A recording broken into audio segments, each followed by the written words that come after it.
Hey everyone, we're now in spooky month and Humble aren't letting us down on that October vibe. Let's see what they've got for us. First up is The Quarry. I'm a fan of Supermassive's horror work. The Dark Pictures series in particular are some of my favourites, so this looks like just my kind of game. Getting used to it was a bit odd. The QuickTime events weren't immediately apparent as they're all on the left stick. I thought it was showing me the PlayStation circle button instead of an Xbox button.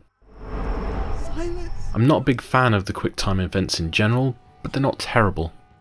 It was also a bit annoying that when you launch the game it triggers the 2K game launcher, which is entirely unnecessary. But with those gripes aside, the game itself is really good. I'm only on the early stages, but I've already been suitably creeped out, so I'm looking forward to diving more into the story and seeing more of the characters' weird teeth and gums. Recommended for fans of horror games. Next up is hack and slash to the beat game Metal Hellsinger. It reminds me of the game BPM where you shoot in time to the beat. That game was what made me dump my SteelSeries wired USB headset because the EQ injected something crazy like 150 milliseconds of delay, which rendered it unplayable. This game is pretty fun and the soundtrack isn't bad, so if you like BPM you might like this. As mentioned earlier, I'm a fan of the Dark Pictures games. They generally follow the theme of introductory creepy scenes set in the past, awesome intro music by Chemists,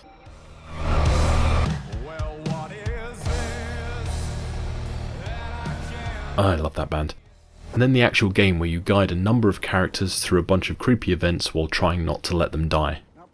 In some instances I've found actively trying to kill off the ones you don't like means that they survive even longer. Weird. I like the series. I have most of the games except for last year's The Devil in Me, which I'll be picking up soon, and I'd recommend them to fans of horror adventure games.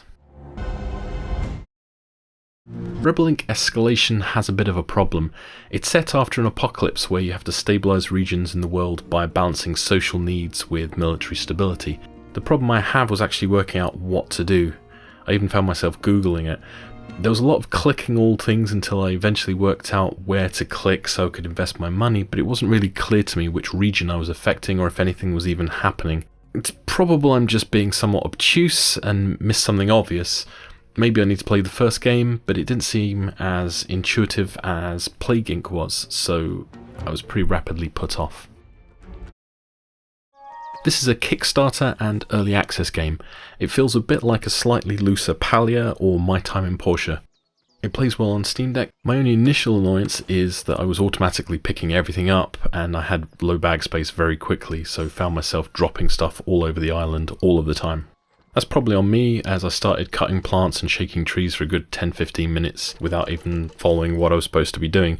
I wiped out my inventory space pretty quickly. It's not bad, crafting things is simple, and it's decent on Steam Deck, so I might put some idle time in when I'm bored. This is a pixel art management game.